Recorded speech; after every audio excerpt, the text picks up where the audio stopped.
Deməli 594-cü ildə son islahatı Azərbaycan 3-cü əsrdə islahatlar cütsünür və strateji artıq yaranır. Sonra da Perikli dövründə islahatlar var idi. Periklində hakimiyyət dövrü 449-19-cu illərə hakim edir.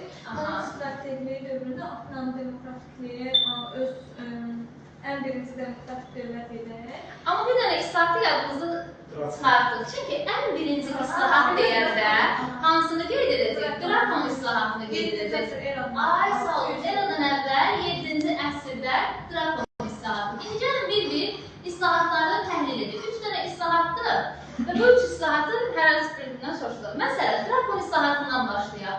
Səidə xanım, deyə bilərsinizmi, Drakon islahatının mahiyyəti nə idi?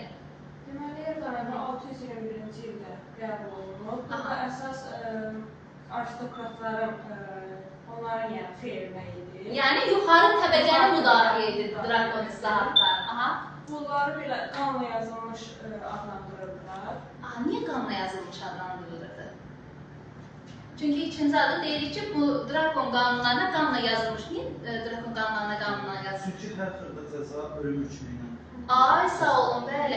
Təsəvvür edin, ən adi bir səhv belə ölümlə cəzalandırılırdı. Ona görə də deyirik ki, Drakon qanunlarına qanla yazılmış qanunlar deyilir. Hansını müdafiə edirdi? Aşağı təbəqəni yoxsa yuxarı təbəqəni? Aferin sizə.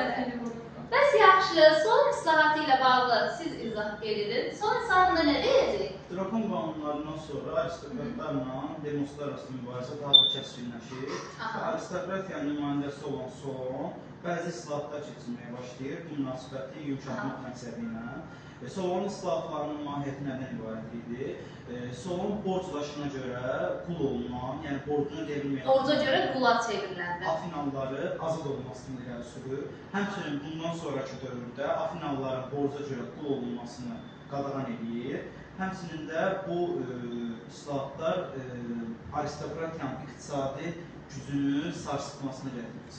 Məntiqlə düşünək, niyə onların iqtisadi gücünü sarsıdırdı Solon islahatı? Çünki borc məsələsi var idi, borc artıq ləğv olundu. Ay sağ ol, artıq borcunu ödəyə bilməyən qula çevrilməyəcəkdi. Bu da kimə təsir etdi? Yuxarı təbəqəyə mənfi təsir etdi.